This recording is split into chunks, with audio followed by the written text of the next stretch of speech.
Student visa foreign worker program 2020 ஆண்டுக்கு பிறகு வந்தவர்களுக்கு PR இனி இல்லை. From 2020 to 2025, for the last 5 years, essentially they're without that program now. ஒன்டாரியோவில் ஸ்கில் ஒர்க்கர் ப்ரோக்ராமில் 2600 பேருக்கு கடைசி நேரத்தில் PR அப்ளிகேஷன் கேன்சல் செய்யப்பட்டுள்ளது. Then 2,600 workers had their applications under the skills trades stream of the Ontario Immigrant Nominee Program suddenly cancelled en masse. Now, British கொலம்பியாலையும் foreign worker program முடிவுக்கு வருகின்றது. இதுக்கு முக்கிய காரணம் அதிகரிக்கும் சனத்தொகை, இரண்டாவது அதிகமான மக்கள் ஃபுட் பேங்கை நாடி போறாங்க. That program needs to be either reformed significantly or cancelled. கியூபெக்ல ஆஃபிஷியலாக அனௌன்ஸ் பண்ணிட்டாங்க, ஸ்டூடெண்ட் விசா அல்லது ஃபாரின் ஒர்க்கர் ப்ரோக்ராமில் வந்தவர்களுக்கு இனி PR கிடையாது, PR இனி அப்ளை பண்ண முடியாது. I'm not a number, I am a human being, and so is everybody that you can see today. They have families, they have children, their brothers and sisters, they're all working hard. We're all here to contribute to Quebec and of course Canada. இப்போ நிறைய parents இங்கே பிள்ளைகளுக்கு PR வழங்கப்பட வேண்டும்னு ஒரு கனவோட இருப்பீங்க. நிறைய பிள்ளைகள் PRக்கு அப்ளை பண்ணி வெயிட் பண்ணி கொண்டே இருப்பாங்க. ஆனால்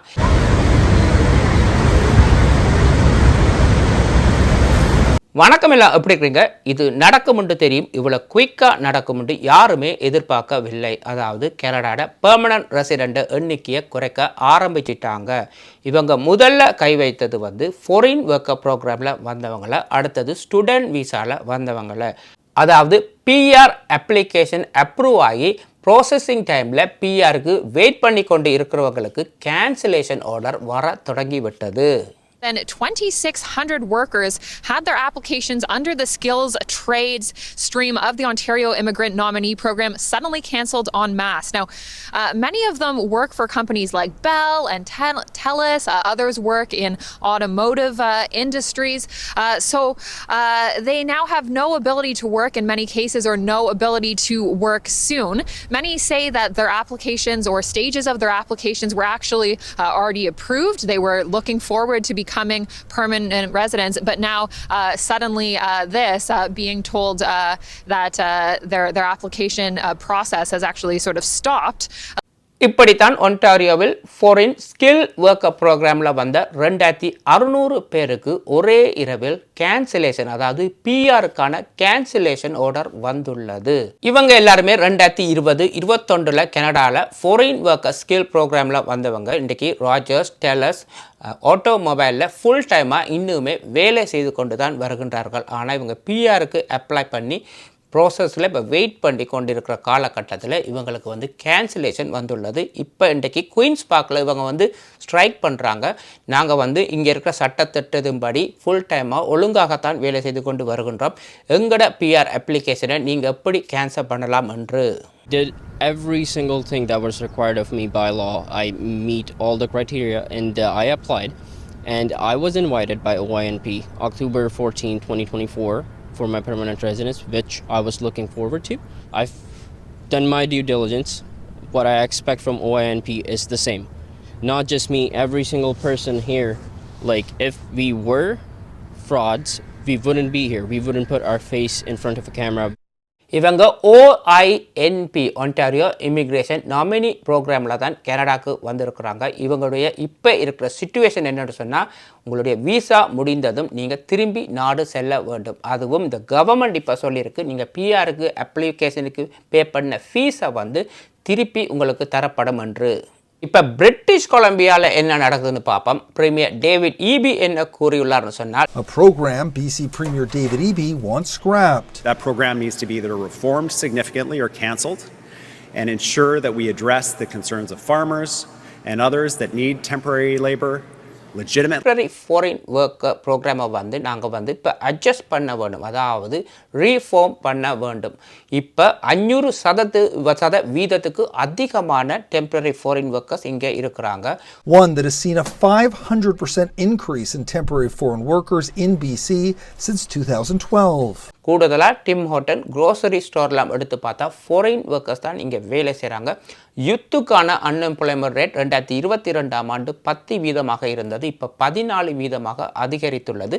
ஜென்ரலாக அன்எம்ப்ளாய்மெண்ட் ரேட்டும் அதிகரித்துள்ளது. இன்னுமே வேலைகளை இழக்கிறதுக்கான வாய்ப்புகள் இருக்கின்றது. அப்படி பார்க்கும் பொழுது இந்த ரீஃபார்ம்ன்ற என்னத்தை கூறுகின்றார்னு சொன்னால் எல்லா இடங்களிலையும் தங்களுக்கு ஃபாரின் ஒர்க்கர்ஸ் தேவையில்லை. உதாரணத்துக்கு அக்ரிகல்ச்சர் போன்ற ஏரியாக்களில் தங்களுக்கு ஃபாரின் ஒர்க்கர் ஹெல்ப் தேவைப்படுது.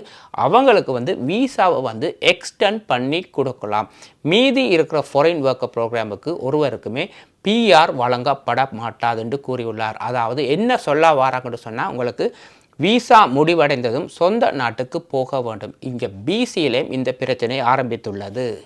இப்போ கியூபெக் சிட்டியை பாருங்க, எல்லாருமே ஒன்டாரியோலேருந்து கியூபெக்கு தான் ஓடி போனாங்க. ஏண்டா இந்த வருடம் 61,000 பேருக்கு பெர்மனன்ட் ரெசிடென்ட் கொடுப்பதாக அவங்க கூறியிருந்தாங்க. அதே நேரத்தில் 2026லேருந்து 29ஆம் ஆண்டு வரை 45,000 பேருக்கு வந்து பிஆர் வழங்குவதாக கூறியுள்ளார்கள். ஆனால் இந்தியன் நியூஸும் படி நாளையில இருந்து, அதாவது இன்றிலே இருந்து ஃபாரின் ஒர்க்கர் ப்ரோக்ராமில் வரவங்களுக்கும் ஸ்டூடெண்ட் விசாவில் வந்தவங்களுக்கும் இனிமேல் பிஆர் கிடையாது.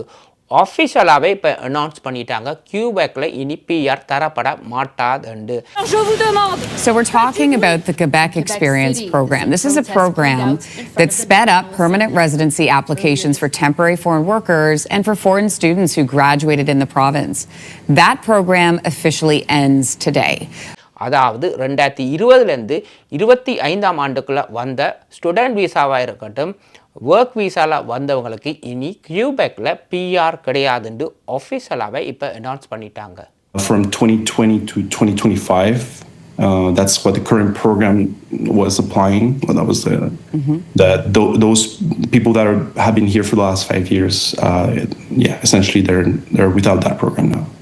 இனி கியூபெக்கில் ஃபாரின் ஒர்க்கர் ப்ரோக்ராம் அல்லது ஸ்டூடெண்ட் விசாவில் வந்து ஒரு வேலை செய்து நல்ல ஒரு ஸ்கில் வேலை செய்வீங்களா இருந்தால் உங்களுக்கான பிஆர் ஆப்பர்ச்சுனிட்டி எப்படி இருக்கும்னு சொன்னால் இனிமேல் வந்து ஒரு லொட்டரி முறைப்படி தான் அது நடக்கும். அதுவும் கவர்மெண்ட் உங்களுக்கு இன்விடேஷன் அனுப்பினால் மட்டும்தான் நீங்கள் பிஆருக்கு அப்ளை பண்ணலாம். இது யாருக்கு இந்த இன்விடேஷன் போகும், எப்படி போகும்னு சொல்லவே முடியாது. இப்படித்தான் கியூபெக்ட பிஆர் சிஸ்டம் இனி இருக்க போகின்றது. Quebec government will choose when and who and how many people they're going to apply. There are rounds of invitations that select for certain professions and certain regions. இப்போ இந்த நியூஸை கேட்ட பிறகு 2020 அதுக்கு பிற வந்த ஸ்டூடெண்ட் விசாவில் வந்தவர்களாக இருக்கட்டும், ஒர்க் பர்மிட்டில் வந்தவர்களாக இருக்கட்டும், ஒரு சந்தேகம் வந்துள்ளது.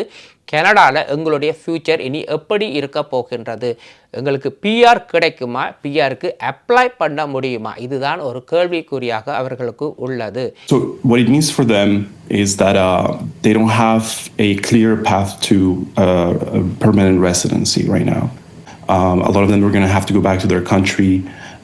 So it's a human tragedy on many levels, and also tragedy for their employers and their communities. இப்போ இதுக்கு முக்கியமான காரணம் வந்து கனடாவோட கவர்மெண்ட் என்ன கூறியுள்ளது, பிஆருக்கான எண்ணிக்கையை நாங்கள் குறைக்க போகின்றோம். அப்போ முதல்ல இவங்க கை வைக்க போகிறது இவங்களில் தான். அடுத்தது வேறு வழியால் கனடாவோட சனத்தொகை அதிகரித்து கொண்டே போகின்றது. வேலையில்லா ஒரு பிரச்சனை இருக்குது, அன்எம்ப்ளாய்மெண்ட். மற்றது வீடு ஹாஸ்பிட்டல் வசதி குறைவாக உள்ளது, சனத்தொகை அதிகமாக இருக்கிறதால ஃபுட் பேங்கில் வந்து தட்டுப்பாடு. எல்லாருமே வாரவங்க எல்லாருமே ஃபுட் பேங்கை நாடி போகிறதால ஃபுட் பேங்கில் ஃபுடே இல்லாத ஒரு தட்டுப்பாடு. அடுத்தது அதிகமான மக்கள் அசைலம் கிளைம் பண்ணுறாங்க.